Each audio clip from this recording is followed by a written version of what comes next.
thanks. Like, hey, Scoob, did you hear Nikki Blake is hosting a Scooby-Doo panel? No. Yeah. Like on today's Scooby-Doo episode, Scooby-Doo and Shaggy meet Nikki Blake. Yeah, and a Scooby Panel. Like, we need to get this puppy started. Okay, Nikki Blake, take it away, Scooby-Doo.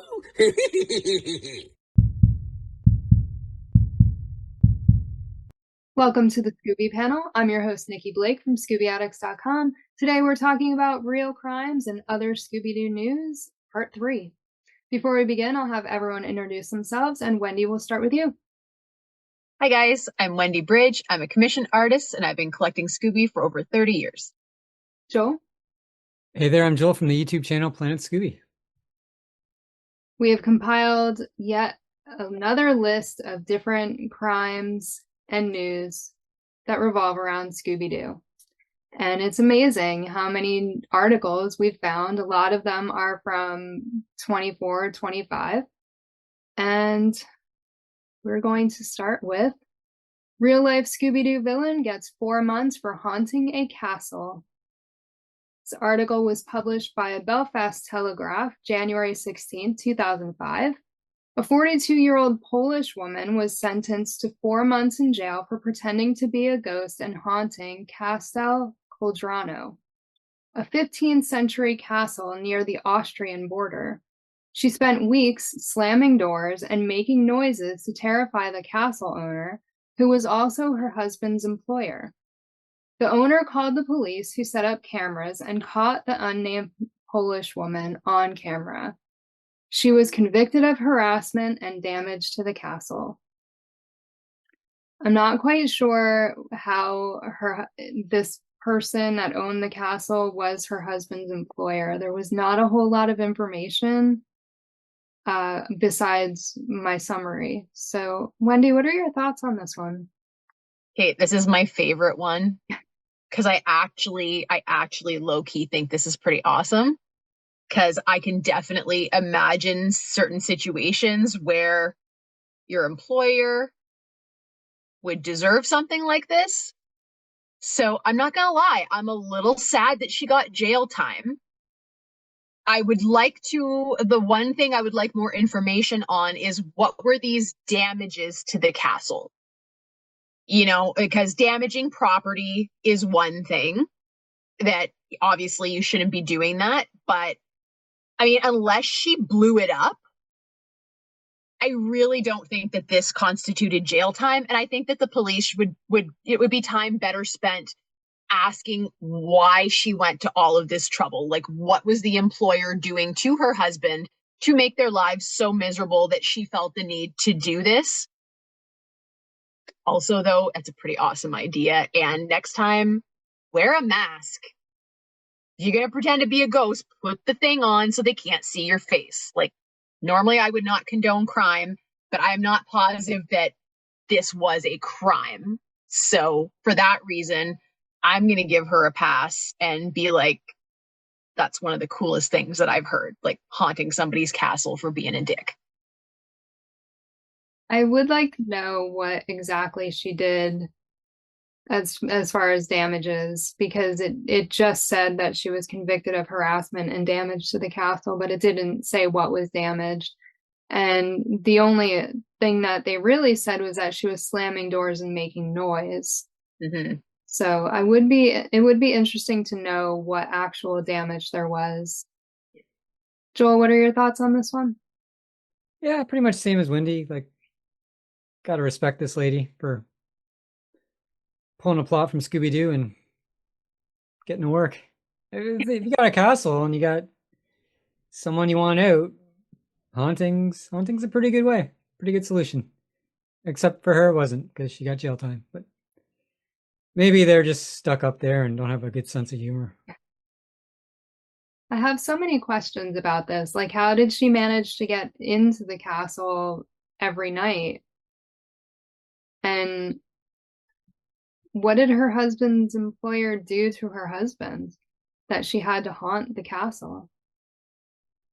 I mean, I think I would prefer to just hang out in the castle and like not be known that I'm there, because castles are awesome. Yeah, they are. Agreed. Our next article, man fined for pretending to be a ghost in Portsmouth Cemetery.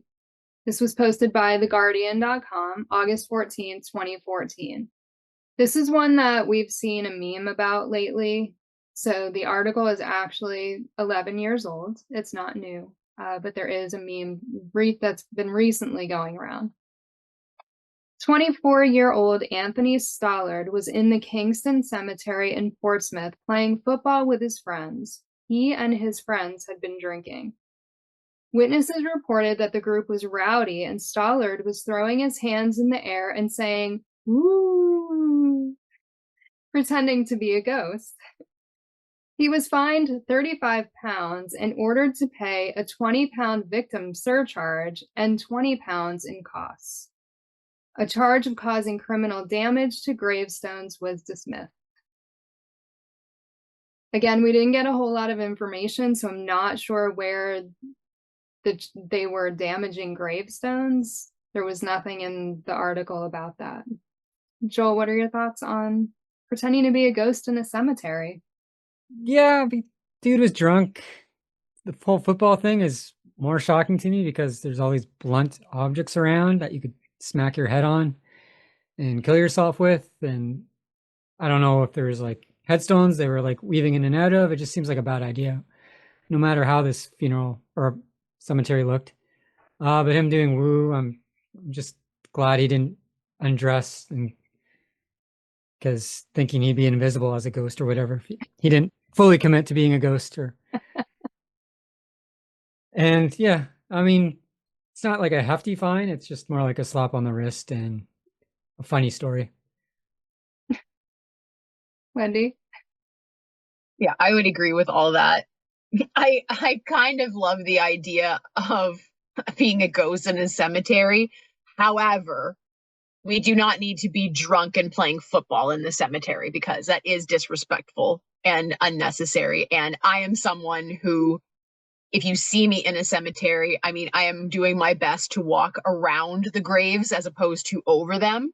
Now, obviously, especially in an older cemetery, there can be bodies in places where you're not expecting them.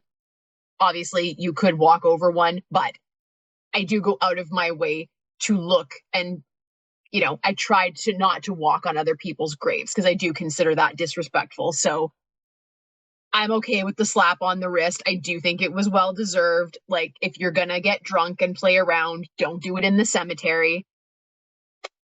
But also, if someone like jumped out at the cemetery in the dark at me and went, "Woohoo," I would scream. And then I would also be like, honestly, good job. I'm okay with that. Kudos to you for doing it.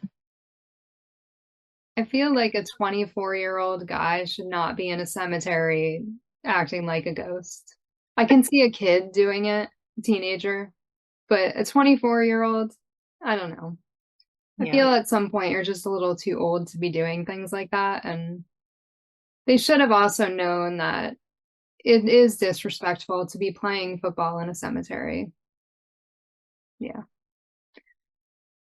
Scooby the arson dog ready to sniff out suspicious fires in Winnipeg. This is from CBS News, May 3rd, 2024. Winnipeg's firefighting service has been battling a surge in suspicious blazes, and they decided to hire an arson dog.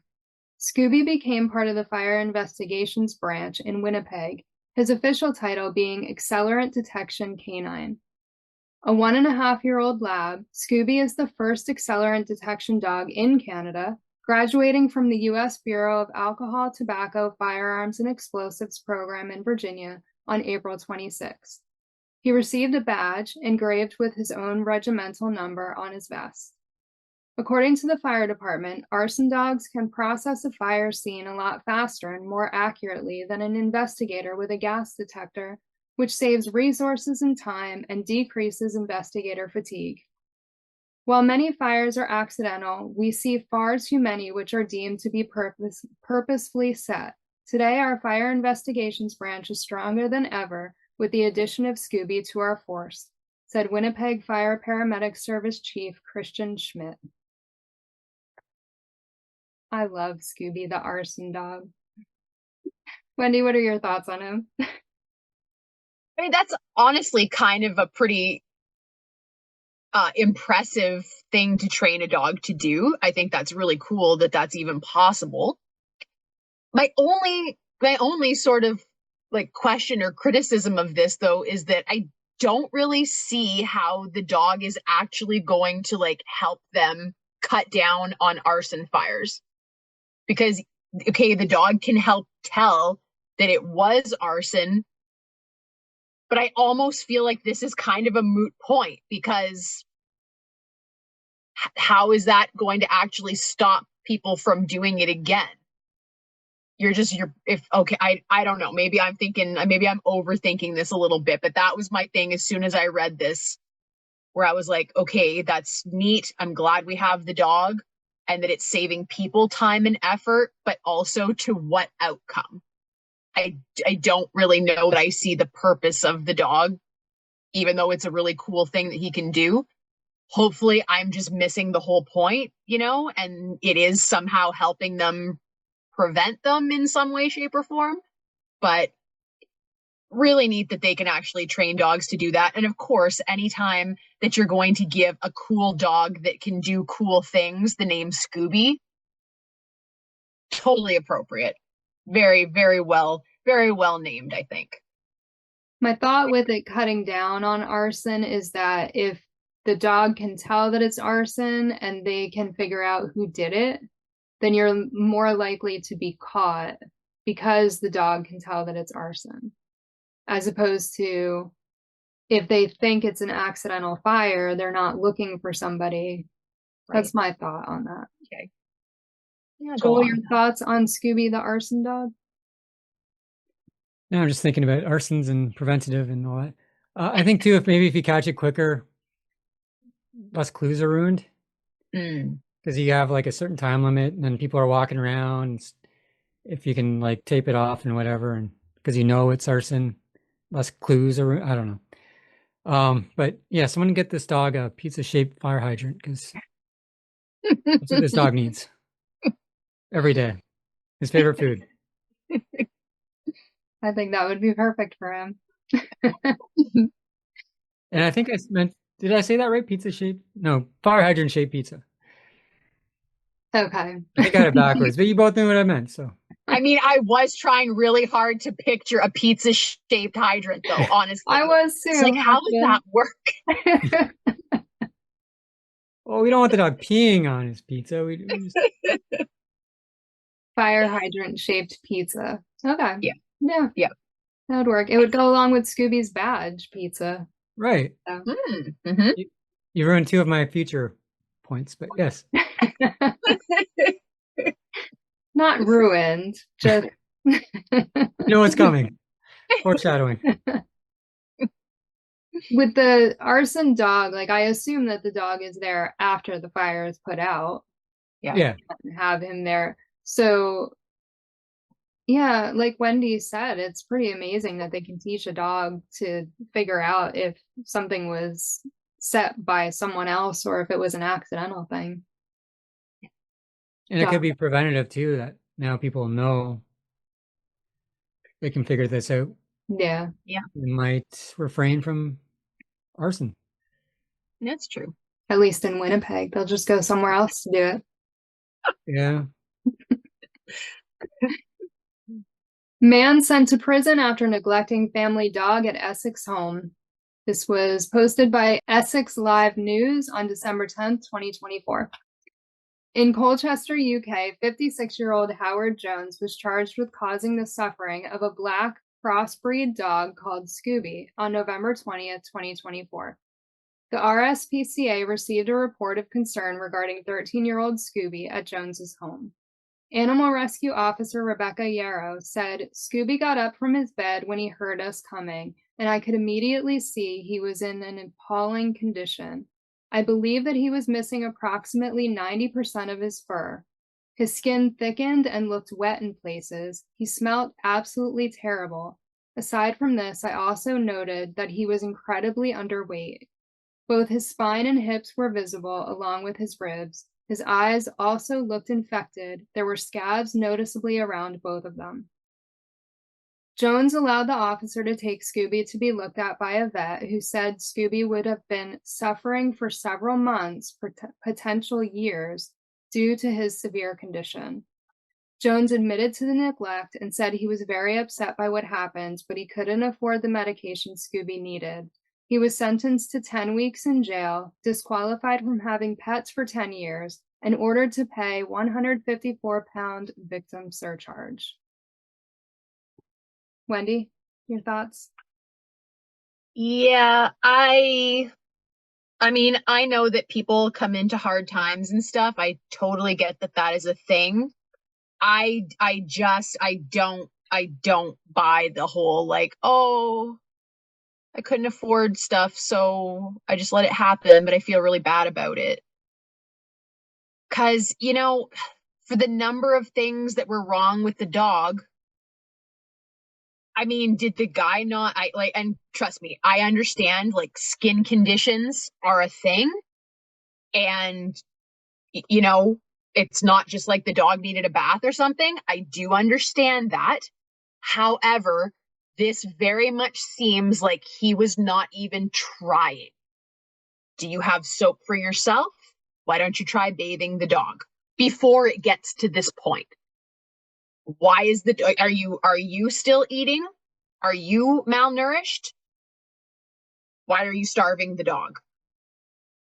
I just feel like in instances like this, I don't buy the whole, I feel bad about this, I had no choice shtick. I think that's a bunch of baloney. And in instances of animal cruelty and neglect like this,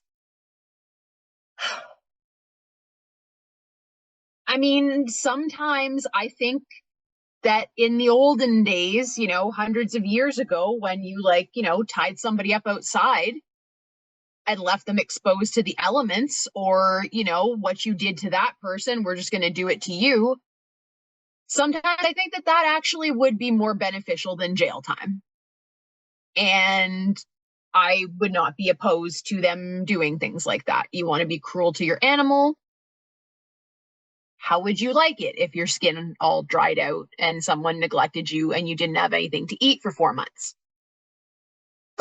Sorry if that's offensive, but I honestly think that that would be more well-deserved than jail time, because there is something particularly scummy about people that abuse animals, whether it's intentional or not. All abuse when it comes to animals is intentional, in my opinion, even if it's just ignoring them or choosing not to look after them. So yeah, I have no sympathy for this person, and I don't buy his, I'm sorry about this. You're sorry you got caught, but I think that's about it. So yeah, I hope that they took the dog and got it better. I hope so. I think even if he is sorry, I mean, you can't afford his medication, so then take him to a shelter where they can take care of him. Right. The officer said, like, the dog smelled awful. Yeah. How can you live with the smell? How can you live, like, looking at your dog and it clearly has skin infection and eye infection? Most of its fur is missing. Like, how do you look at that every day and just be like, well, sorry, buddy, can't afford your medication? Like, that's terrible. Mhm. Joel, your thoughts? Yeah, it is a sad story, and you know, it's probably, well, it definitely is an isolated case. There's thousands of other Scoobies out there, more than thousands, just getting the same neglect treatment. It's sad, and we should have better laws. And I don't buy his story either. I know vet bills can be expensive, but I don't think medication would be, for a skin issue, would be outlandishly expensive. I think it could be affordable, or there'd be alternatives, or there's alternatives like the shelter. Of course, I don't know how it is in the UK, but I know in some places you bring your dog to a shelter, sometimes they can just get put down, but maybe that's a better fate for a 13-year-old dog with a, I don't know the exact skin condition, but he wouldn't be suffering. And you know, I don't want to say put all these suffering dogs down or whatever, but I don't even know the breed of dog or anything, the situation. I hope Scoob was in a better place for the rest of his life, remaining life. You said this article's a few years old, so I don't think he's still with us if he was 13 when this article came out. But yeah, it's sad. People doing this stuff. I think when you get a pet, you should put your pet's needs ahead of yours. Get a second job if you have to buy some medication or something. Make ends meet for your pets. It's a responsibility. I do want to shake my fist also at vets, particularly here in Canada. They're now corporation owned for the most part. There's very few independent vets here now. So prices are skyrocketing. People can't afford their pets. They are returning them to the shelters. I don't know if they're putting them down here. In my city, they don't. But I don't know if other cities are the same. I don't think they are. So lots of pets are being put down because people bought them during the pandemic. And now, unfortunately, vet costs are shooting sky high, and vets are unhappy too. I don't want to blame the vets themselves, but they're working for companies that are just causing this chaos. And I think the government should step in and do something about this because it's ridiculous. Pets should have affordable care. Everyone should have a pet who wants a pet too. Pets need love, and pets bring benefits to your people's lives and help us live longer. It's a fact that if you have a pet, you'll live longer because you're walking it and you have a best friend and Your a motive. pet should have universal health care too. Yeah. Yeah. I feel really bad for him. The article is from 2024, from December of 2024. Oh, So okay. he could still be alive. It's still, yeah. He was taken from his owner, and which I thought it was kind of funny that his last name was Jones, and then I'm like, I hope he's not related to Fred. It'd be terrible. And he got 10 weeks in prison, which is something. I don't think you get that in Canada. I think they're just no, they wouldn't care. Yeah, I don't think they would do that here either. There's a house in my city, and someone Google mapped it, and you can look in the window and see, I think they counted 16 dogs. Oh my God. But there's like 53 dogs that they eventually removed, and the owner, there's no consequences. But you can't have 53 dogs in a house and have any of them be healthy. No. How do you live in a house with 53 dogs? I don't know. I mean, until Xander passed away, we had 2, and that was crazy. Yeah. They must have had a huge flea problem, worse than mine. Must have.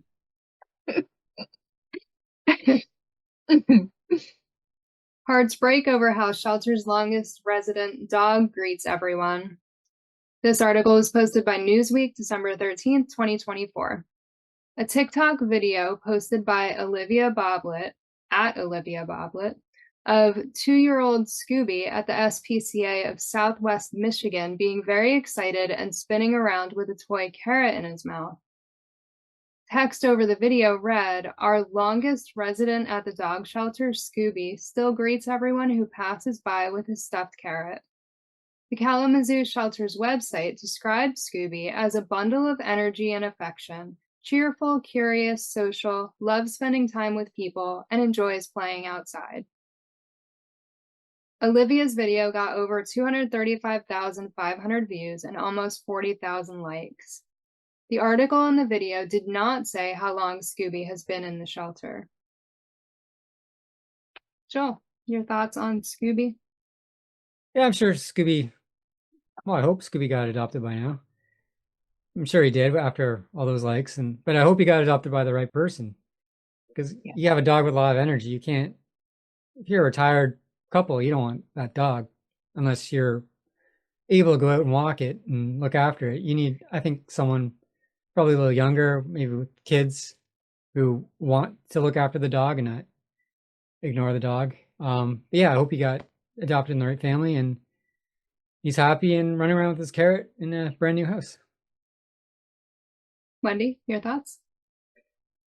I'll be honest, I think that the best part of this story is, while it may not say how long Scooby has been at the shelter, if he's only 2 years old, then at the maximum he's been there for 2 years. And I feel like that's actually pretty good for a shelter. I feel like a lot of times it is not at all uncommon for animals to be at the shelter a lot longer than 2 years. And I can't even imagine a dog of any size or a cat having to live in a cage for that long.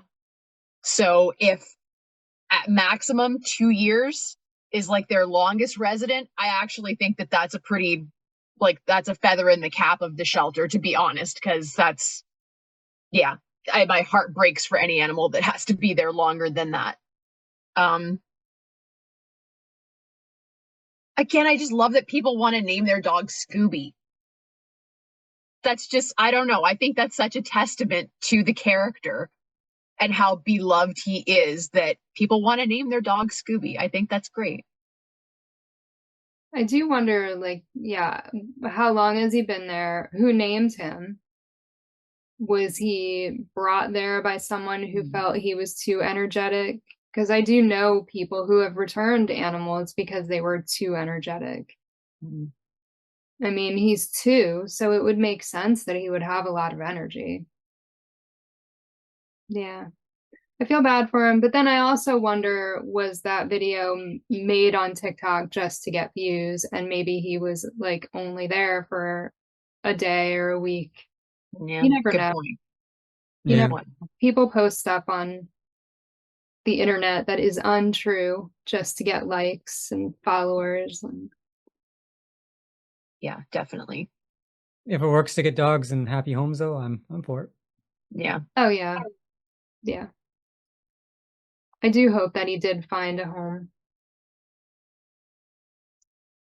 YSU Police Academy welcomes therapy dog. This was posted on ysu.edu December 15th, 2024. Youngstown State University Police Academy in Youngstown, Ohio, has recruited a therapy dog named Scooby, whose job is to sniff out stress. Scooby, a tan hound mix, was donated by Canines for Warriors, a nonprofit whose mission is to end veteran suicide through the use of service dogs. Scooby provides emotional support and comfort to veterans and students experiencing trauma and stress. Having Scooby in our police academy is a true blessing, bringing comfort, joy, and a sense of calm to everyone here, said John Hazy, chair of the Criminal Justice and Consumer Sciences Department. We are incredibly fortunate to have such a loyal and loving companion by our side to support our cadets as they prepare for their vital role in the community they will serve. Wendy, your thoughts? I think that's just like a fantastic idea. And I think that especially given, well, number one, especially given how many people in and out of the service suffer from anxiety and stress and trauma and all of the negative things. And then on the other side of it, just how many animals are in need of homes, or at least a place to go that is more than just a cage. This seems like something that should be explored and expanded far beyond this. I watched a video recently where they brought a bunch of rescue puppies into an old age home. And it was kind of magical. And you think the unfortunate reality of places like old age homes is that a lot of those people, they don't get any visitors. They're just kind of left by themselves. And Joel said it earlier, but like having a pet is beneficial to people, whether it's getting you outside and exercising or just the fact that you have a friend. And especially when it comes to dogs, because they're so loving and loyal. I think that, yeah, take the dogs. And I understand in this instance, you know, they're being trained to do something, which that's great too. I don't even necessarily think that it needs to be trained for something specific to be beneficial in this way, though. And I would just love to see this expanded where, because I definitely think that having dogs around you, if you are struggling in some way, could only be beneficial. I don't really see a downside to this. And even if you were to partner with shelters, and because obviously, like, not everyone can take on a pet where you are responsible for it 24/7. but why not sort of share the responsibility? So one of these places where you have people that are in need of this service, find the animals at the shelter, share custody. You know what I mean? Bring them from the shelter during the day, take them back to the shelter at night, share funding. I don't know. It seems like this is like the beginning of something that could be really spectacular and highly beneficial to a lot of different people. And I hope that this is like a success for them and that it grows and goes like beyond what they're doing right now, because there's tons of like potential here. Joel, your thoughts? Yeah, I agree. And so when you get this dog I gotta think what I'm gonna say. A police badge pizza. There you go. Police badge shaped pizza. That'd be perfect for him. Yes. We need more dogs like this. You can name them after all the Scooby-Doo family too. Oh, good Yeah. idea. Yeah. I think it's a great idea. I think that I've seen videos of people who have puppies and they take them around to places and, workplaces, children's hospitals, all kinds of things. And I think that's great.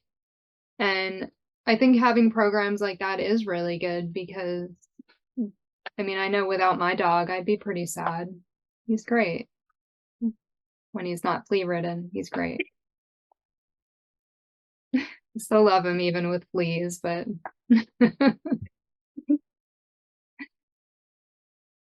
dual-purpose Titusville police canine officer Scooby retires after 8 years of service. This was posted by SpaceCoastDaily.com, December 19th, 2024. Scooby, a Belgian Malinois, began his career with the Titusville, Florida Police Department in March of 2017 when he was 10 months old. Scooby's training and skill encompassed the disciplines of apprehension, obedience, narcotics detection, and tracking. Canine team leader Sergeant John Cantalupa said, Scooby was an asset to the Titusville community because of his tireless work effort producing many apprehensions and several notable narcotic discoveries, resulting in arrests. He will always remain a beloved team member of our department and will retire comfortably at home with Canine Officer Weaver. Joel, your thoughts? You know what I'm going to say? I'm going to say another badge-shaped pizza for this dog. I'm glad he's retired. I hope he has the other half of his life to enjoy and not snorting down cocaine and heroin. And I'm sure, these dogs have a dangerous life doing this work. And I'm glad he wasn't hurt, and I'm glad he caught some bad people. I assume he didn't keep any of the drugs that he found. So Oh, yeah. I'm pretty sure we won't have to worry about him snorting cocaine. You don't know their exposure. They're sniffing stuff out. It's true. Wendy. My dog is sophisticated, okay? He knows how. He knows. Never mind. Oh, we need to move on from this real quick. Oh dear. Wow, I can't stop. Joel, I can't. It's all that is in my brain now is the dog snorting coke. Okay, I'll get it together here. What I love about this is that the dog is going to get to go home with the officer. And they're not just like retiring him and then either sending him to a shelter or some stranger is going to take him. I definitely think that dogs that work in this line of work where it is dangerous and stressful for them, I don't know that we fully appreciate how animals cope with or deal with stress, because they can't really tell you when something's bothering them. They can't tell you necessarily that they've been traumatized. Sometimes, yes, it can be obvious, but I think that animals are a lot like people and you can't always see it. It's not always obvious. And the fact that they treat these police dogs with such respect and treat them as if they are people who have done this dangerous job, this important job. And it's like, okay, well, now you have earned your rest and we're just going to take care of you now. And you've done your duty and thank you. And they celebrate them. And I think that's like the most fantastic thing ever. I'm so glad that he's going to, stay with someone that he knows and hopefully, like Joel said, have a great rest of his life, however long that is, because like they deserve it. Dogs that do that, they definitely deserve a retirement and a rest from what they've been tasked with doing. So good for him. Congratulations to him. I hope he got a party and lots of treats. Yeah. Badge pizza for life. Yeah. One a week. It is true. You don't think about the stress that animals are under when they are like doing jobs like this because they're animals. You just don't really think about the fact that what they're doing is affecting them, because we see our pets as like they're helping us. Although my son says that I am my dog's support human. So, yeah. Police find driver of Subaru in Scooby-Doo themed stop. This was posted by the Wiltshire Times, December 20th, 2024. On December 20th, police fined a driver for not having a front number plate. The police statement read, "This driver clearly didn't give a Scooby when given advice by RPU to attach their front plate when passing en route to another job earlier in the day. Stopped a few hours later in a neighboring town. No advice or snacks offered, just papers and a fine issued." While the police made Scooby references to the blue and pink Subaru, commenters said it was My Little Pony themed. There were My Little Ponies in the rear window, and there was a horse on the front of the car. So, Wendy, your thoughts? Yeah, where like what was the cop smoking? Because there was nothing Scooby about that. And I feel like he just got up one day and watched an episode of Scooby before he went to work and got all hyped up on it and was just like, yay, Scooby. And it just completely made that up. Completely. Like, what? Someone show me the Scooby reference here because I'm missing it. And I'm mildly disturbed because there was, even in the picture, there was nothing that would even remotely make someone think of Scooby. So someone interview this police officer, please, because I feel like we need a little bit more information as to like where his head was at when this was going on. It could have just been the closest thing to a cartoon type vehicle that he's ever seen, and he just felt like, oh, well, now is my only shot to make a Scooby reference, so let's do it. It's possible. Which, if that's the case, I mean, okay, I will give brownie points for you caring that much about Scooby that you were just dying to make these references. Okay, we'll give you that, but it's a stretch. Do you ever sit and think, like, I wonder if cops ever really do just kind of joke around and make Scooby references? Or do you think that there are cops that are like, man, I wish I could find like that one case that's like so Scooby-like? Yeah. Because I would, if I was a cop, that's how I would feel. Okay.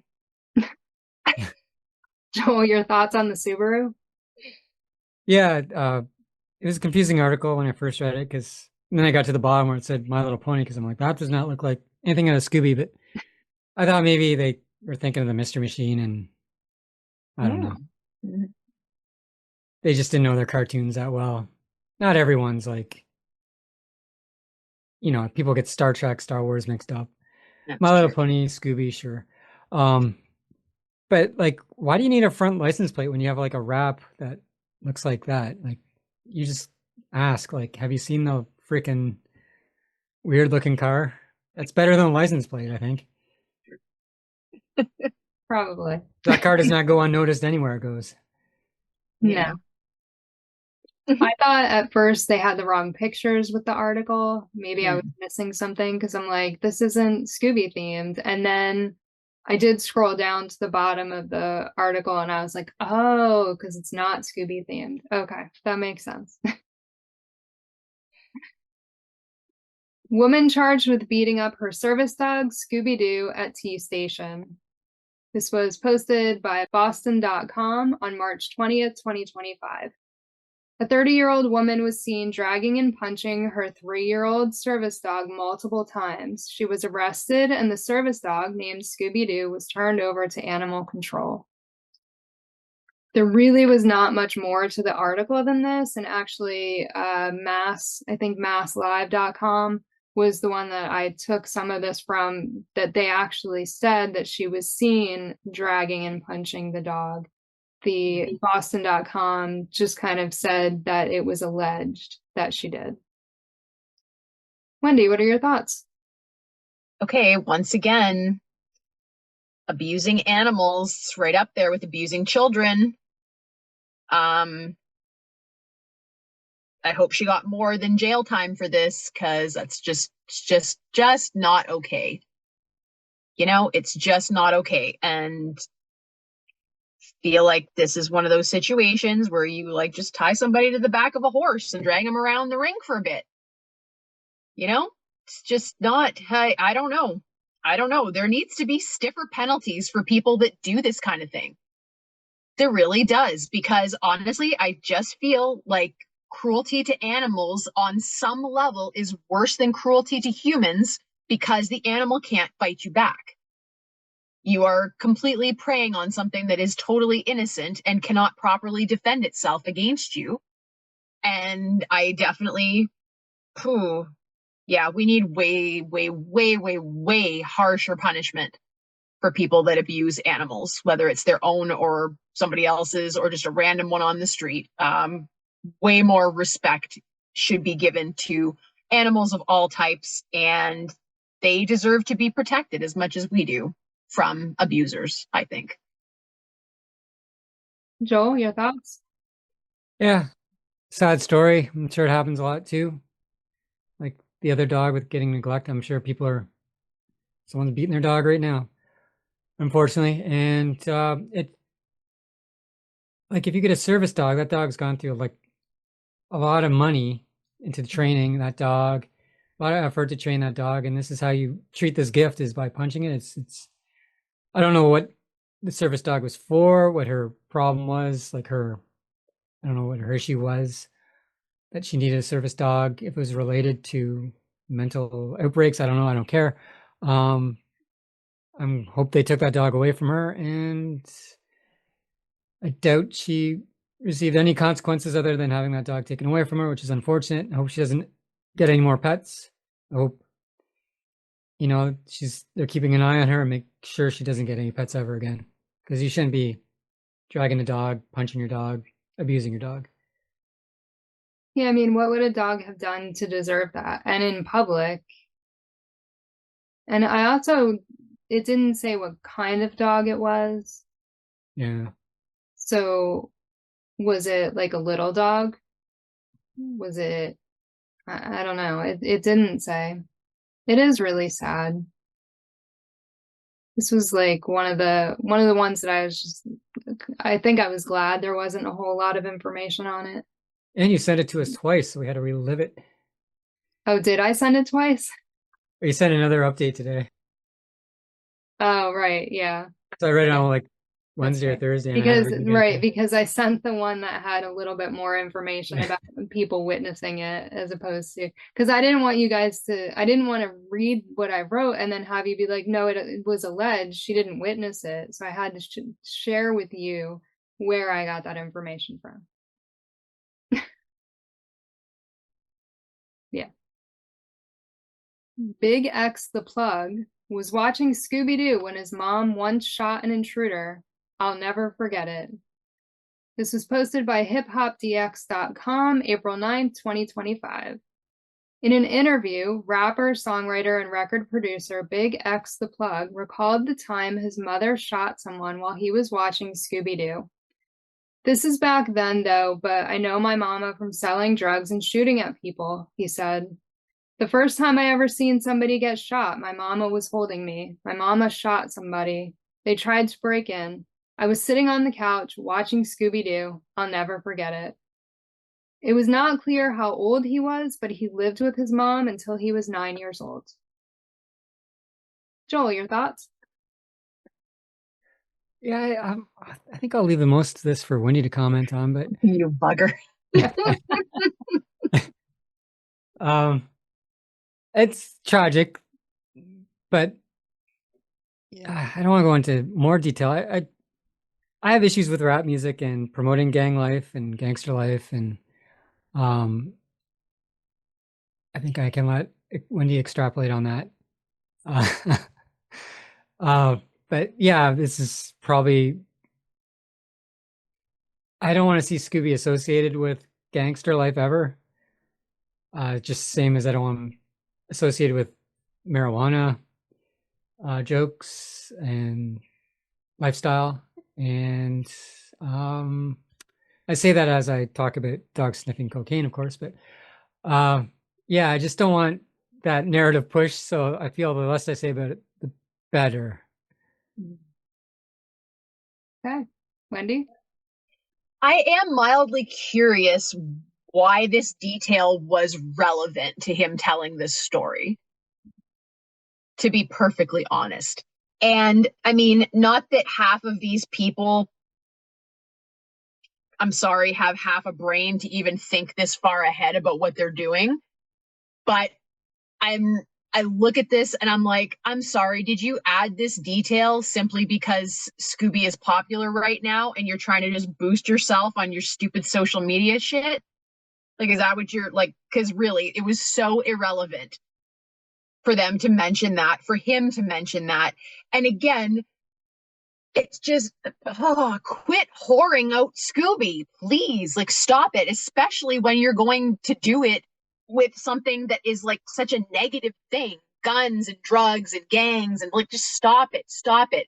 I was saving my shirt for the end of this, but I've realized that I'm angry enough right now. This is all I have to say about it. Y'all need Jesus right there. That is what I say to this article and these people. That's what you need. Jesus, calm down, stop it, get out of that life, and stop dragging Scooby into it, please. Enough. It was a very weird thing. But I guess on one hand, if he was saying it just because Scooby is relevant, then that sucks. On the other, I could see that he would associate Scooby with his mom shooting someone if he really was sitting on the couch watching Scooby-Doo and that happened. Maybe. Like, that would be a very traumatic thing, and that would be his memory of Scooby-Doo. And that's really sad. Yeah. Yeah. Scooby-Doo, where are you? Burglar in cartoon dog costume breaks into convenience store. This was posted by NewYorkPost.com, June 27, 2025. A thief wearing a Scooby-Doo costume broke into the Quick Stop convenience store on Highway 82 in Duncanville, Alabama around 3:45 a.m. The thief activated the store's security alarm but ran off with cash and change, but no snacks, according to the police. They had to throw that in there. Joel, your thoughts? It's not really the smartest costume to wear, not because it's identifiable, but just imagine you getting overheated and not comfortable, and it's just a poor decision. I think you could have come up with a better costume. And imagine, like, you got the padded feet, you might slip easy or skid across the floor as you're trying to get out. I guess there's protection if the guy throws like hot coffee at you or something, but yeah, I don't want to see Scooby robbing stores. And I don't want him associated with robbing stores. And if you're gonna pick a costume, don't pick a cartoon that's kids love and traumatize people. And don't do this again. And I want to go out wearing maybe a Scooby costume one day in public and not have convenience store people thinking I'm a thief. So you're just ruining it for everyone. Yeah, I agree. Don't wear a Scooby costume if you're gonna commit a crime. Like, you don't have to defile Scooby like that. Wendy? Yeah, what happened to like just all black? I mean, the point of robbing something, it's supposed to be like stealth. Why would you like why? I see the problem with trying to understand the brains of people that don't actually have them is that sometimes it makes you dumber even trying to think about their rationale for doing stuff. Like imagine walking into Walmart and going straight to the Halloween section and being like, which one for robbing the store this week? And then buying a costume for that. I just like, man, get a life, people. And this costume probably cost more than what he Yes, took. absolutely. And he even lost the head partway through because there was a picture of him and like, but I was like, where's the Scooby part? Because he was just wearing a brown suit then and a weird looking mask. So yeah, what was the point? I don't know. Like I say, people need to get a life. Could you imagine just being like, oh, I'm gonna go rob a store today. I'll wear my Scooby costume. Like, he had to think about both of those things at the same time. Yeah. I don't know. Warner Brothers Discovery sues AI photo generator Midjourney for stealing Superman Scooby-Doo. This was posted by Daily News, September 7th, 2025. Warner Brothers Discovery has filed a lawsuit in U.S. federal court against Midjourney, an AI image generator. Warner Brothers Discovery alleges that Midjourney used its copyrighted characters without permission. For example, Superman, Batman, Wonder Woman, Scooby-Doo, Bugs Bunny, etc., to train its AI model, and that users are able to generate and download images/videos of those characters in every imaginable scene. Midjourney trained on illegal copies of Warner Brothers copyrighted work. It previously had safeguards limiting generation of images/videos with these protected characters, but allegedly removed or loosened those protections, promoting that change as an improvement. Warner Brothers Discovery claims Midjourney profits from this infringement and that the company is aware of the scope and the problem, but has offered zero protection for copyright owners. In an August 6th filing in the Disney and Universal case, Midjourney said copyright law does not confer absolute control over use of copyrighted works. It also said using those works to train generative AI models amounted to fair use, helping ensure the free flow of ideas and information. The lawsuit seeks unspecified monetary damages, the return of profits Midjourney earned because of the alleged infringement, and a court order stopping Midjourney from further infringing behavior.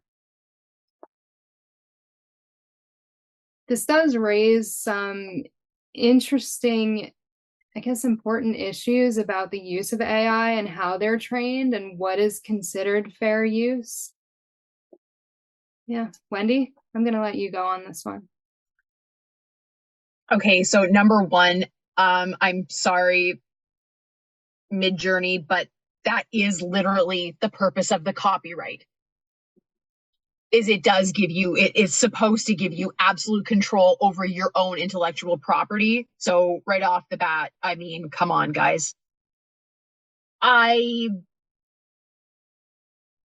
wish that there was a way to protect against this kind of thing, but the reality is there is not. And AI is fun to use, you know. Facebook every once in a while will prompt like, oh, use AI to make your profile picture anime or this or that. It's a ton of fun. It really is. It's a lot of fun. But unfortunately, it is going to change the way that the world handles artwork. Is this really anything new? Well, it's not new. It is just the newest incarnation of this. Today, artists, you know, all over are rightfully concerned about what AI will mean for their jobs in the future, for animation, for all of these things. And they should be concerned, but go back 20, 30, 40 years and that's how traditional artists felt when digital art hit the scene. And digital art did ruin the careers of a lot of traditional painters. Photography, go back even further. Photography meant the end of a lot of painted portraits. And you know what I mean? So it's not that anything ever changes, it's just the newest incarnation of it. And again, there's really no way to stop it once you've like cracked open that door. I think that the harm is going to far outweigh the good that can potentially come from it. I hope that if this case goes somewhere,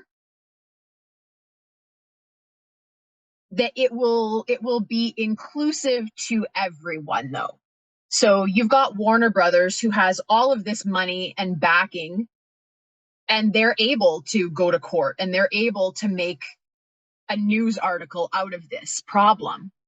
But what about the millions and millions of independent artists whose work is also being stolen and used to train the AI model, stolen and used for product? All of this, it's happening to everyone.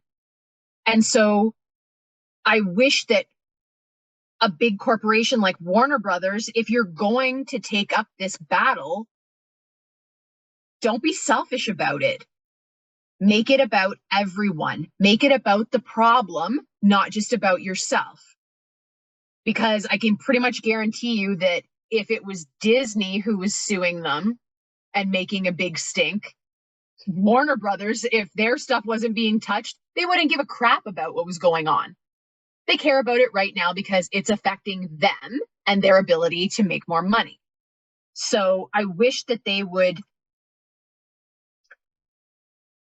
have the backing of literally everyone on the planet if they made this not just about themselves. And I do think that someone needs to do that, because there's a major infringement going on here for every artist that has ever created anything and put it online.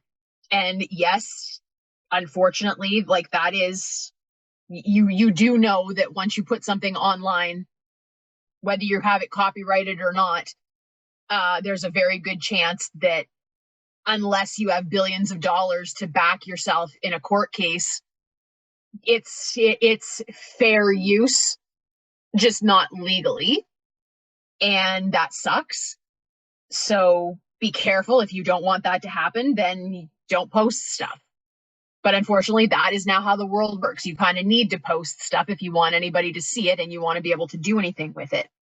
But yeah, it's, again, I wish there was a way to have the AI as entertainment only. I mean, there is no way to do this, but I wish there was a way that people could play with it just for their own entertainment, but that it was never, ever, ever allowed out in like the working realm.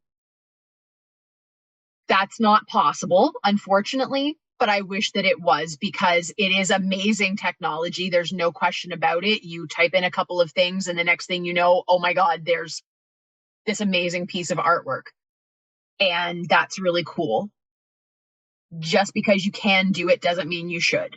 And again, I think that it was a huge, huge mistake to even let this become a thing. And down the road, I don't really want to live to see what the world will be like when that's all there is. Because when all of the artists are dead and all you've got is AI generated stuff, I mean, I guess at the time, the people who are alive, that's all they'll know, so they won't care. But that's really sad. That's really sad to take something that was so human and just turn it into just a series of zeros and ones. And that's really sad. And I wish that it wasn't. I wish it hadn't come to this. It's very unfortunate. And I try not to think about it, and I try not to like whatever happens, happens. But it's sad. I don't think Warner Brothers will get any satisfaction from this. I don't think anything will happen, but yeah, it just sucks. It's just a sucky thing all the way around. I hope that with Disney and Warner Brothers suing them, that it creates laws around AI and the use of AI. And there is a way to make it so you can just play with it and it's not, something that, if there were laws that AI art was not considered art, right? Then it could just be something for fun that you could mess around with and create your own stuff, but you can't sell it if it's AI. Joel, your thoughts on Warner Brothers Discovery suing Midjourney? I don't know how they could police that. The selling of art if it's AI. And yeah, this I can't see it going anywhere. It's like Hydra. You chop off one head, more will come out. If Warner Brothers does win, Midjourney will just go to appeal or something, or they'll just start up another company that does the same thing, or two more companies. Google Gemini does it. They all do it. All these Perplexity, I don't know if they make images, but they probably do. ChatGPT makes images. Even before you really had AI, you had people like thieving your stuff, Nikki, right on Etsy. Mm-hmm. And I'm sure Wendy's had her stuff stolen, and I don't think art's going anywhere. Like, people, I think, I hope this is a return to actual art.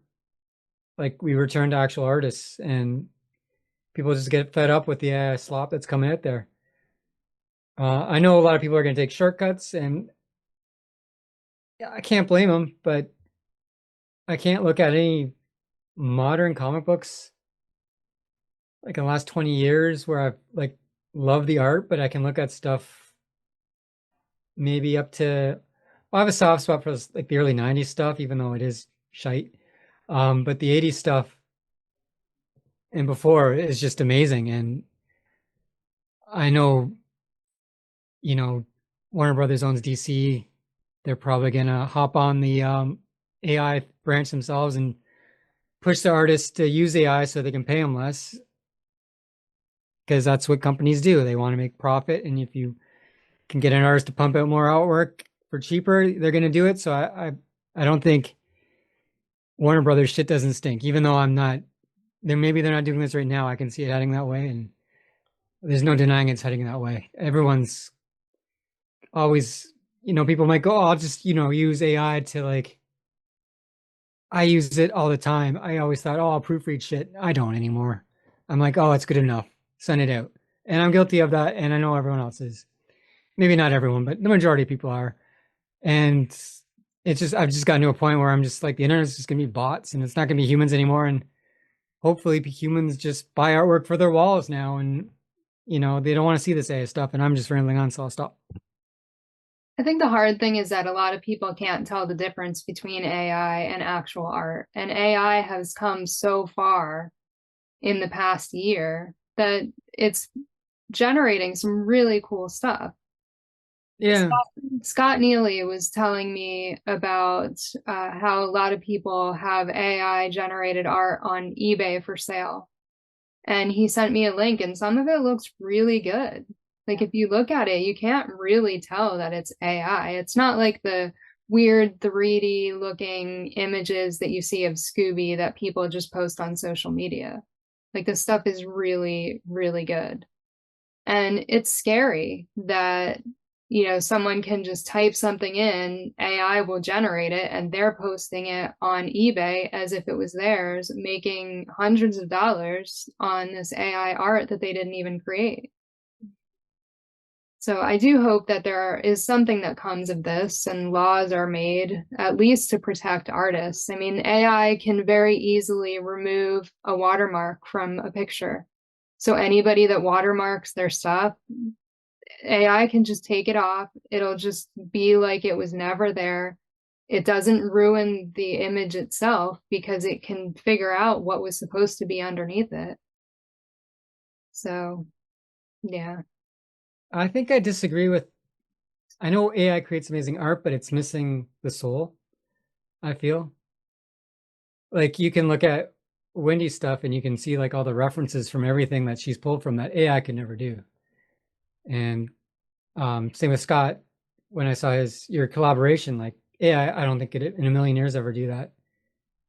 Yeah. And I get what you're saying though, Nikki, like that stuff's impressive at first, but is it art? And even if someone painted that, it doesn't mean they're an artist. Like there's, ever since eBay existed, people have been selling Scooby art that they've technically stolen. They've just put in the time, but now it's a machine doing the time, and it's a gray line. They don't own the right to Scooby, but is the first thing, I remember back in 98, I was excited to see Scooby stuff. And then, within the first week, you see pornographic Scooby drawings and you're like, what the hell? Like it's been around forever. And, yeah, I don't know. Like, I get both sides, and I've admired some AI art, but it doesn't come close to what I think. I keep putting Wendy on this. I just love Wendy's art, and it just doesn't come close when you look at, like, you can tell where, she'll post like, oh, this has 15 different references from things, and like I don't think someone with AI, I don't know, can go that far. Yeah, there is definitely, like, I think you're right about the soul of it. And that also goes back to animation as well, where, a lot of people today, because they're so used to such, like, I'll put it in quotations, but like such perfection, because they're using a computer to do everything, they poke fun at, Hanna-Barbera when maybe there's like a cell where Shaggy's hair is the wrong color, or in the opening of the Scooby-Doo show where like Shaggy's arm is like, it's not there. And they poke fun at that as if that is somehow making it inferior to what their computer can do today. And it's like, okay, but that is part of the charm of it, because that is how you know that an actual human being made it. We are flawed. We make mistakes. That is just natural. You can't get around that. And that is part of the soul of something, is that, okay, well, I painted this line here, but it's not perfect. You know that I did that. And it just gives it something that, like Joel said, like AI, and I will expand that to simply even just doing something digitally in a lot of cases, it can't replicate that. You can't teach it that, because that is human experience, human condition, human limitation. You can't teach AI human limitation, I don't think. So for that reason, perhaps, regardless of how far AI goes, it will never truly mean the death of everything else. Digital did not mean the death of traditional art completely. As it is, we're starting to see animation studios that are like, oh, maybe we should go back to doing it traditionally and like see what happens.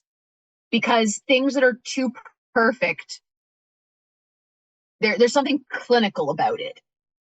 It doesn't have that warmth that something, even if it has mistakes in it, the mistakes almost make it warm like that. It's like watching an old television show that has like bloopers in it that didn't get cut out. That's part of the charm. I mean, you can't watch Dark Shadows without somebody messing up their line, or the boom mic drops into the scene. And yeah, we can laugh about it, but at the same time, that is the human aspect of that. Those were real people who were giving their all to entertain you. An artist is putting everything that they have into painting you a picture for you to enjoy. AI doesn't care if you enjoy what you're looking at. It's just a frigging computer. It doesn't have a soul. It doesn't have emotions. It doesn't care. It is just spitting out something. And hopefully, I mean, I think the only thing that can truly combat all of this is all of us. People need to we need to have a return to putting value on people and what they do. My dad used to tell me when I was young and I told him that I wanted to be an artist and I wanted to paint. And he used to tell me, he's like, there is a difference between a painter and an artist. And Joel touched on this. Just because you can paint a picture, it does not make you an artist. Copying something that is already in existence does not make you an artist. The artist has the vision, it's not about just the finished product. And today we have become a society that is so obsessed with, I want it now, I want it yesterday, I want new, that no one seems to care anymore about the process of how that came into being and how incredible it is when someone creates something. As a society and as a race of people on this planet, we need to return back to that. That is the only way that we are going to combat AI, and that line of like, I don't care how it got made, just give it to me.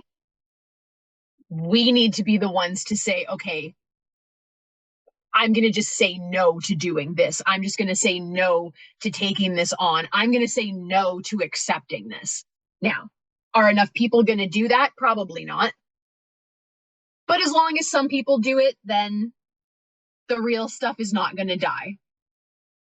I'll be damned if I just roll over and let AI take over my job and what I love to do. You know, absolutely not. So as long as we all take a stand, Warner Brothers, regardless of like what is behind, it's greed behind what they're doing. Who cares? Whatever. Talk about it. Tell people that you don't want it and don't do it. Support people that are doing what you also love and what they love to do. Support them. Screw AI. Whatever. Yeah, it's going to be there, but you don't, just because it's there, somebody puts it in front of you doesn't mean that you have to use it that way. If everyone could get on that page, I think that the conversation would be a lot different, and we could tamp that down and put it in a place where you're always going to have people abusing stuff that you can't stop. That is also very human. But if the majority of people could just be like, we're not going to accept this as a society, we could make a change.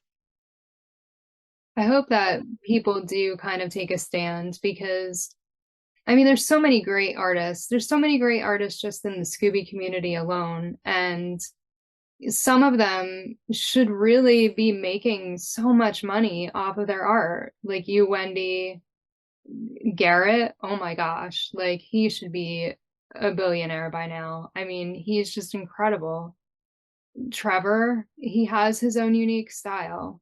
You know, I don't understand why people don't want to pay you guys for art, but they'll pay hundreds of dollars for something that was made by AI. Like, wouldn't you want to pay for something that someone actually created? You'd think so. Are people paying hundreds of dollars for AI artwork though? Unfortunately, yes. First, like, you have examples? Do you know? If you go on eBay, you can see like all the stuff that's isn't that just on there. Unaware people though, like with money to burn? We don't know any better. Probably. I mean, people spend money on the weirdest things. So, you know, like I guess I look at art differently. I would never pay for an invisible sculpture, but someone did that. You know, I don't understand. That could be like money laundering or something too. Yeah. Yeah. Yeah. But yeah, I don't think that people really realize that some of this stuff is AI generated. No. That, you know, I mean, most people don't look at something and you know, think, oh, well, this was made by this, or this is in this format, or it, you know, it was painted, it was charcoal, it's colored pencils. You know, they look at something and if they like it, they're just like, I don't care. Yeah. It's unfortunately the majority. Yeah, absolutely. Yeah. So hopefully, if anything does come of these lawsuits, it's for the benefit of artists because they're the ones that should be protected. I don't think it's fair that your art just gets fed into AI and used however they want to use it. I don't think they'll protect the artists. They're just going to protect the franchise. Yeah, Maybe. unfortunately. And a lot of it stems from like Disney because they're the free use for Mickey Mouse was up a while back. Mm-hmm. Fair use. But Disney's, which, you know, I'm for. Like, I don't want to see Mickey Mouse in another person's hands other than Disney. I get that, but a counter argument was Dracula, right? Like Dracula came up with fair use, and we've gotten a lot of cool Dracula stories since because of that. But where do you draw that line too? Yeah. Frankenstein too, right? Like we wouldn't have Dracula and Scooby-Doo if it wasn't fair use, but I also don't want Mickey Mouse and Scooby-Doo either, and Yeah. things like that. We wouldn't have got the Headless Horseman in Scooby-Doo if it wasn't for fair use. I don't know what I'm even saying here. I don't know what my point is, but We get it. I think artists are screwed. Sorry, Wendy. Wow, Joel. There's no denying it, but they've true. always been screwed. It's true. Yeah. Picasso died poor, didn't he? Yeah. I think the majority of artists do die poor. Yeah, pretty much. That's why you got to do what you love. And if other people end up loving it too, great, but also be realistic about what you're doing. You might need a regular job and then do what you love on the side. I think very few artists can make a living off of their art anymore, at least in the traditional way. Yeah.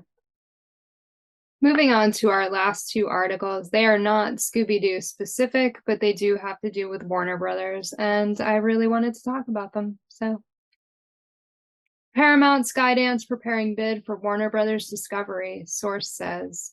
This was posted by Reuters.com, September 12th, 2025.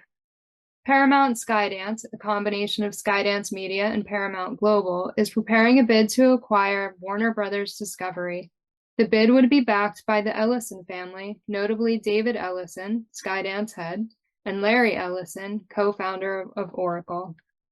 Paramount Skydance is targeting the media assets of Warner Brothers Discovery. This would include its film studio, its streaming service, HBO, and CNN. Warner Brothers Discovery is already reorganizing. There is a plan to separate its declining cable business from its studios and streaming operations. Warner Brothers Discovery has about $30 billion in net debt. Joel, your thoughts?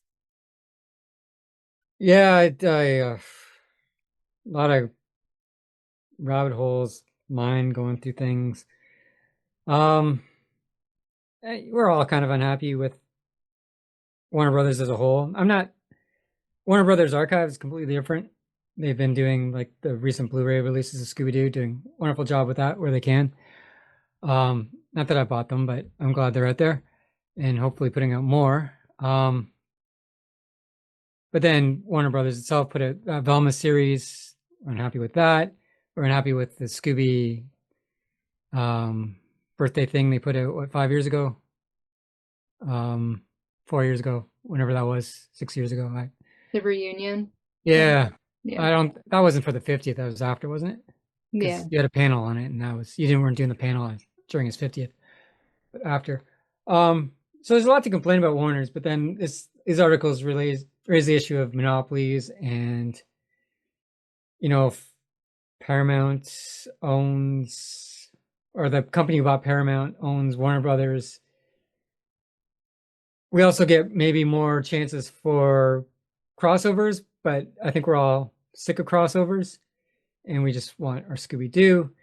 And I'm sure there's a lot of employees and creative people out there working for these companies who have great ideas and want to get something off the ground and can do an amazing job. but as history dictates, that rarely happens anymore.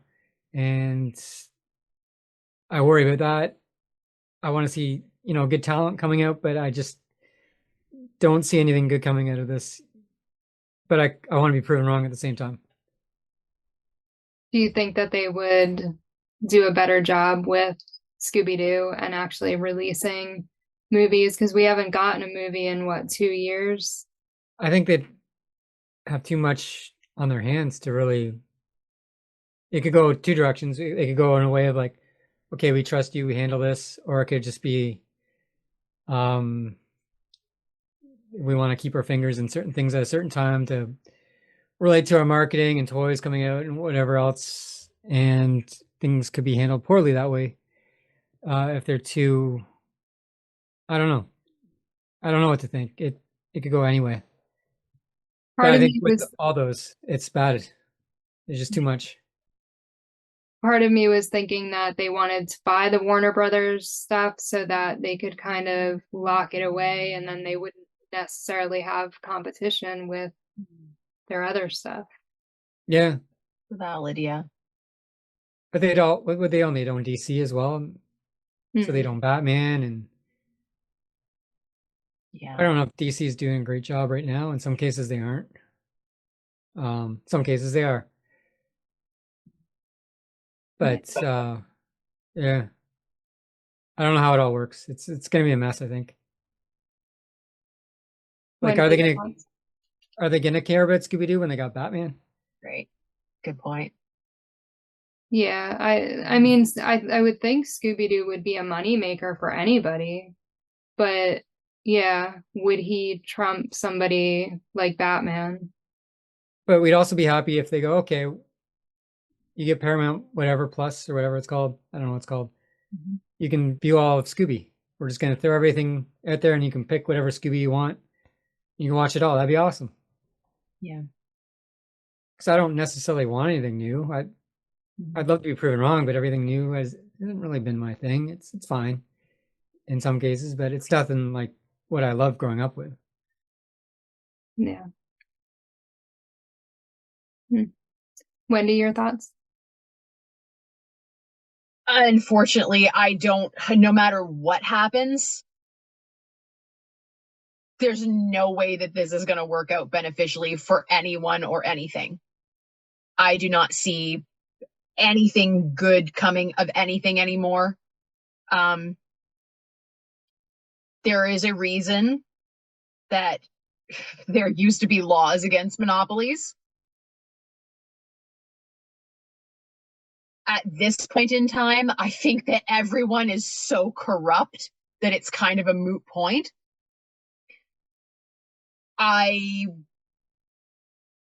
don't even know what I want to have happen in regards to all of these things, because I don't think that any of these companies or people can be trusted to give a shit about the integrity of anything. All of them are in it for the money. All they care about is profit. And beyond that, they've also, everyone now, I feel like they have this complex where they're actually willing to sacrifice some of that profit just to screw somebody else over. So, like you guys mentioned, I could totally see them just buying a property and locking it away so nobody else can have it, even though they have absolutely no desire to do anything with it.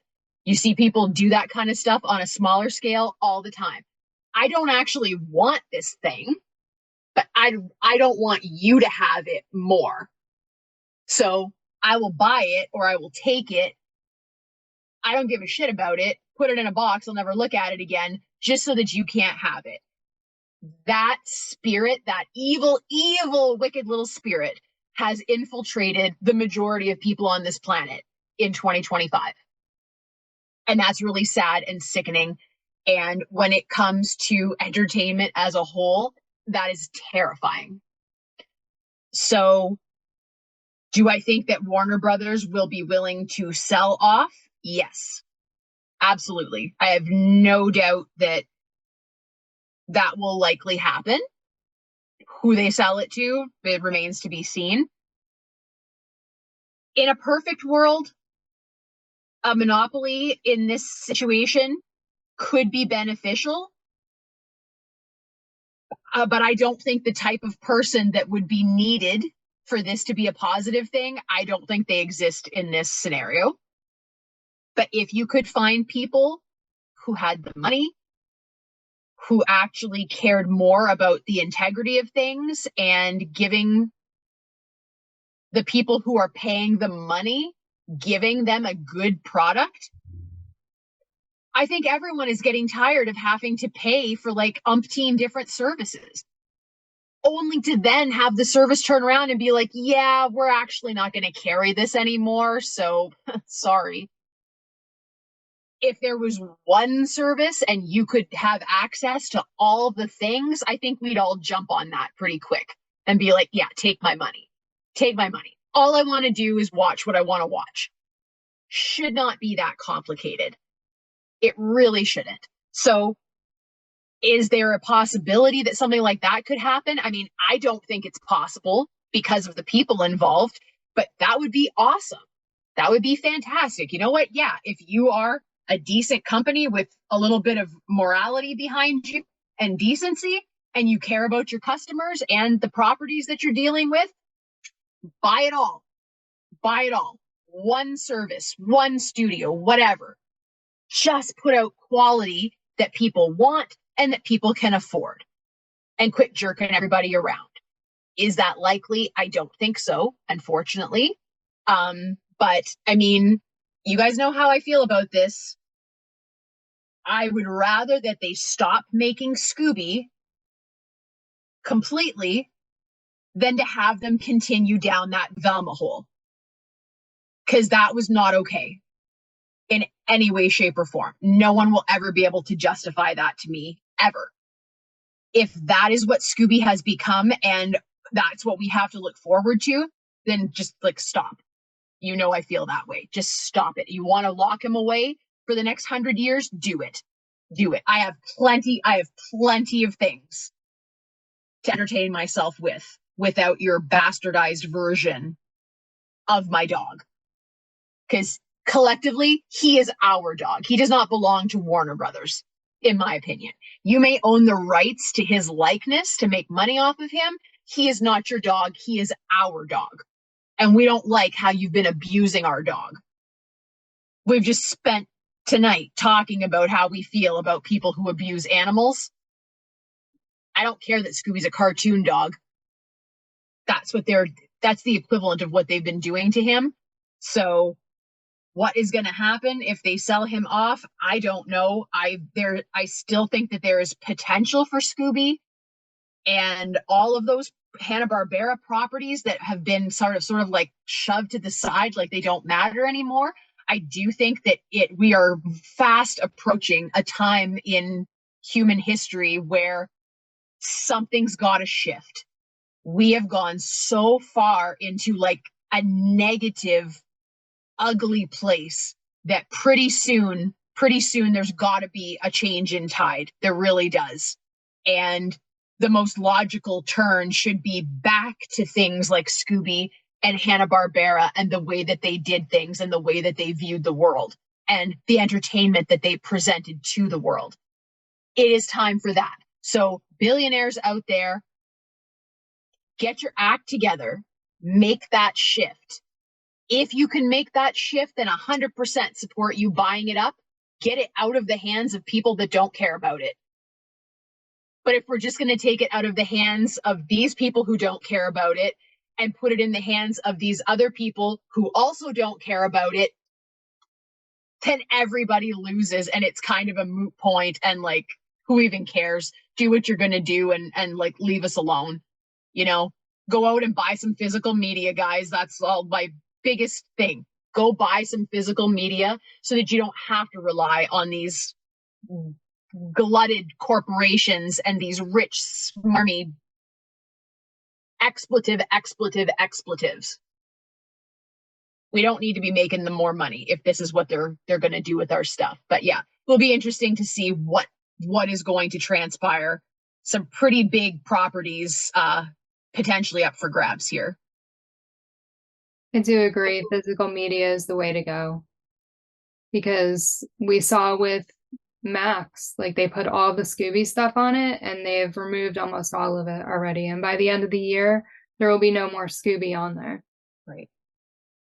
So definitely physical media is the way to go. And it'll be interesting to see if Paramount does end up buying. I mean, there was no actual bid that was made.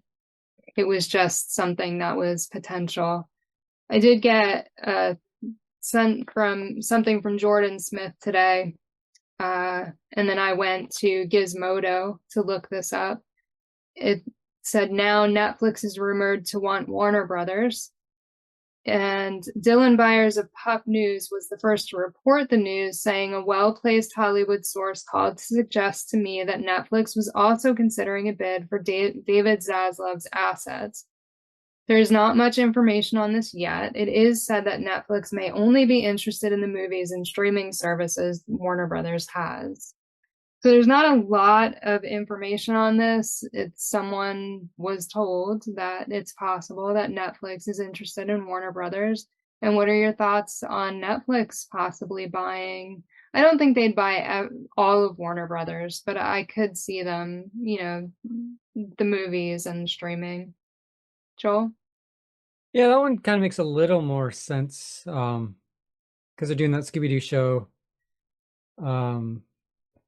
Disney obviously can't buy Warner because, well, they could, I guess, but they have Marvel, and Marvel and DC have always been kind of separate. So a lot of people have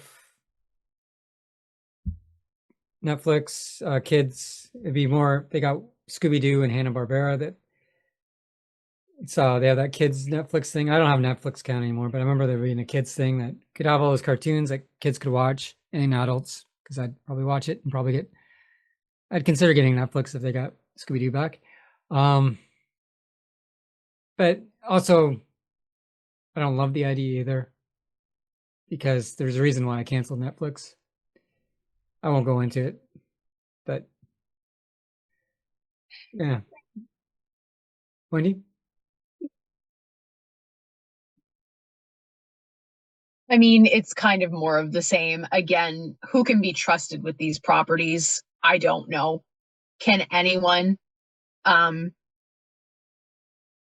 a way, the Netflix one makes more sense, but on the same hand, it also scares me a little bit more, because I feel like Netflix has when it comes to their original content anyway, it's Netflix.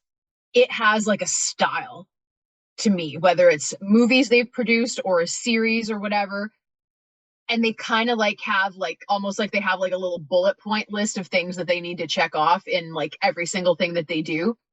And that scares me a lot, because I don't like most of it. And I would not want to see Scooby be given that treatment in any way, shape, or form.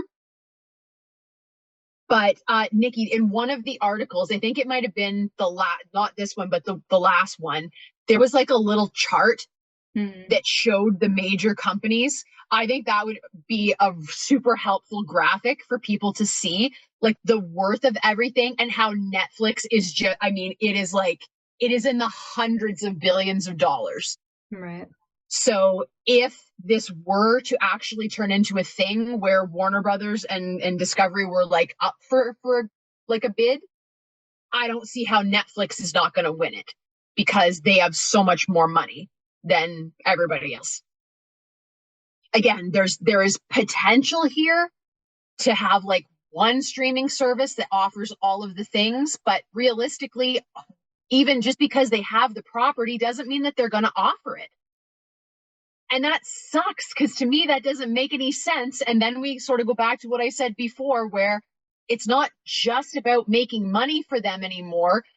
Everyone has this weird, like, oh, it's mine, but you can't have it either kind of aspect. And I'm like, if you want to make money, make money. My goodness, you certainly have enough of it to play around with. Give people what they want. You own the property, make the property available. That to me is just like, I don't even know why there's a question about that. If you own a property, make it available. You will make money off of it. They don't always want to do that. So wherever Scooby goes, or Warner Brothers, other properties or whatever, there is no guarantee that anyone's going to get to see it anyway.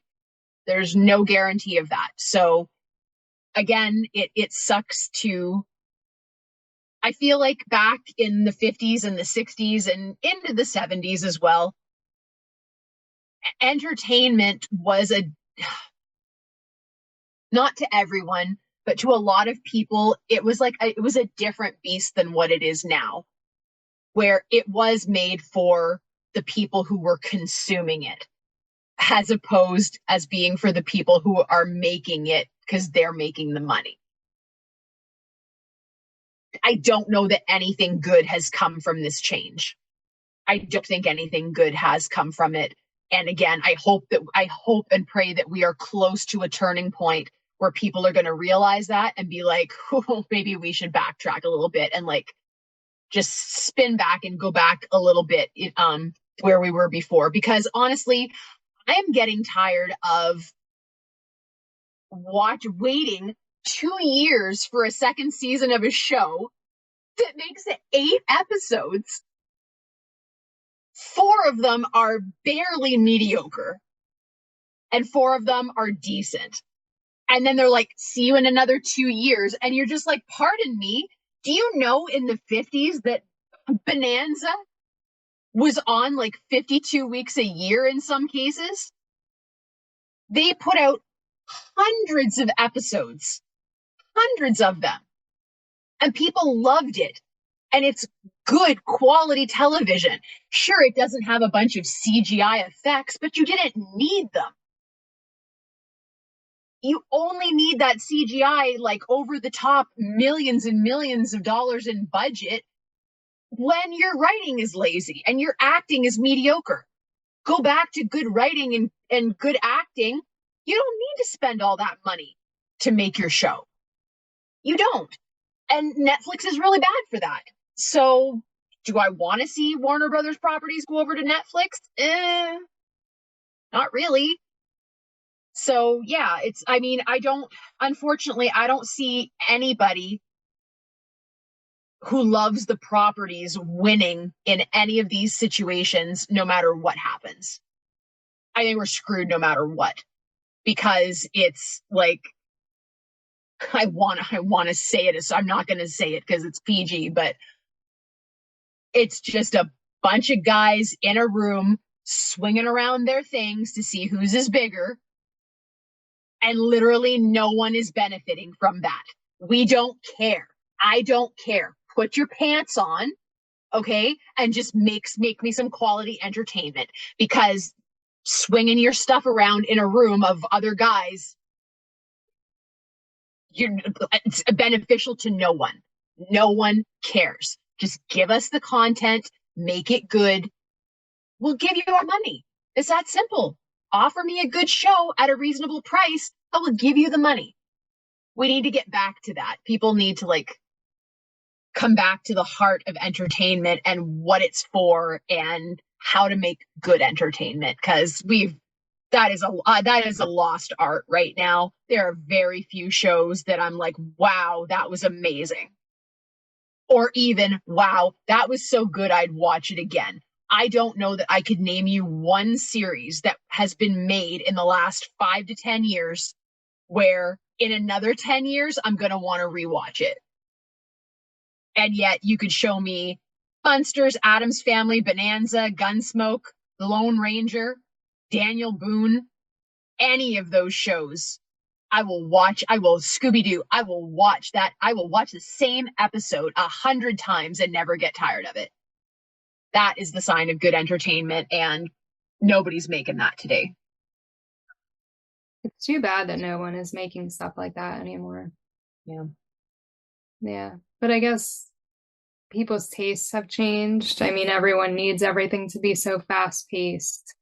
There's no room anymore for just a show that doesn't move really quickly, and every second of that show is holding your attention. They're doing something. Yeah. And we live in an era where people could do this themselves. They don't have to necessarily use a used. They can invent their own thing and do it. Mm-hmm. They have the tools. But it's, I guess if you go on YouTube, there's things that do exist, but there's not much. Mm-hmm.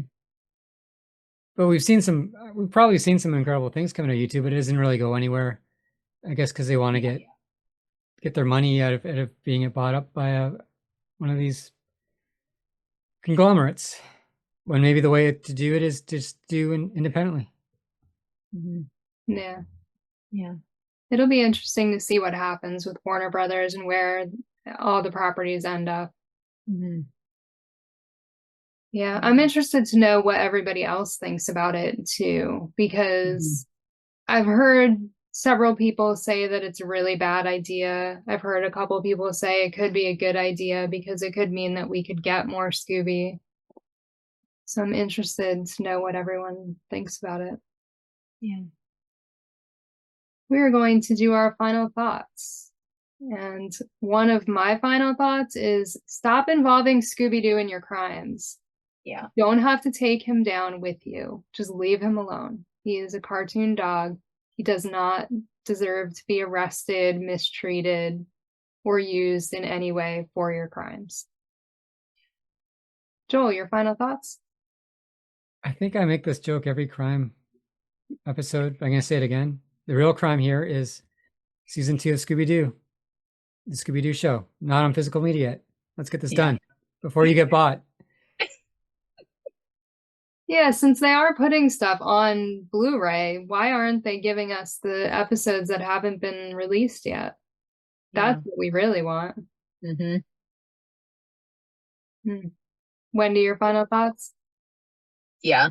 As I said earlier, everyone just needs Jesus because this world's gone to hell. But yeah, you want to be a criminal, fine. Scooby's not a criminal. You shouldn't be allowed to drag him into your crap. And please, for the love of God, stop abusing your animals. Okay? Your dog deserves the pizza shaped like whatever. Does not deserve to be kicked around. Your dog deserves retirement with a cake and a nice home to go home to. That is what animals deserve. So quit abusing your animals. You would not want to see Scooby getting abused. So don't abuse your dog. I kind of wish that we could like if AI at some point got to the point where it's like, oh, let's make Scooby a real dog that could like do stuff. And then we send AI Scooby, we program him to be vicious as hell. And then we send him after the criminals that are going out doing things in the name of Scooby or with the Scooby costume or whatever. And we just sick our AI vicious Scooby on them and that becomes the law. We don't need the police. Scooby's our police. And then in 100 years, they'll be making a Scooby panel about real crimes 57, and it will involve us having this conversation and talking about evil AI Scooby that punishes people. But I'm okay with that. Yeah. One of the things that you brought up made me think about how like these people are abusing their dogs, but they name their dog Scooby. So they clearly like Scooby. Yeah. Which means they like dogs. So how do you mistreat your dog if you like dogs? Yeah. Well, we've learned from the Scooby community that there's some shadowy people. It's true. No matter where you go. Yeah. Yep. We put on a fake face. Yeah. Absolutely. Okay. We're going to wrap things up. Before we do, let everyone know where they can find you on social media. And Wendy, we will start with you. On Instagram, I'm Wendy Bridge. Twitter X, Wendy Loves Jesus. And my blog is wendylovesjesus.wordpress.com. Joel? You can find me on YouTube. Type in Planet Scooby. And you can find all my links on ScoobyAddicts.com. Let us know your thoughts on all the stuff that we covered. And thank you for joining us for another Scooby panel. Thank you for tuning in to another Scooby panel. I'm Nikki Blake from ScoobyAddicts.com. If you like these panels, please subscribe to my channel for more great discussions. A huge shout out to our patrons, Julie Rosen, Ross from ScoobyFan.net, Tagus, Garrett Spencer, Paul the Scooby Dude, and Jesse. If you would like to support the Scooby panel, please go to patreon.com/ScoobyAddicts. A very special thank you to artist, blogger, and Scooby collector Wendy BRYDGE and Joel from Planet Scooby. Scooby Panel is available in podcast form on most podcast platforms or as a web series on YouTube. You can find Scooby Panel on Instagram, Facebook, and X as @ScoobyPanel. We are part of the Collector's Maze Network where you can find all things geek. Scooby and Shaggy were voiced by Scott Innes. Check out Scott's website, onescottshop.com. Scooby Addicts artwork by Will Davenport. Scooby Panel logo by Garrett Spencer. Video editing by Nikki Blake.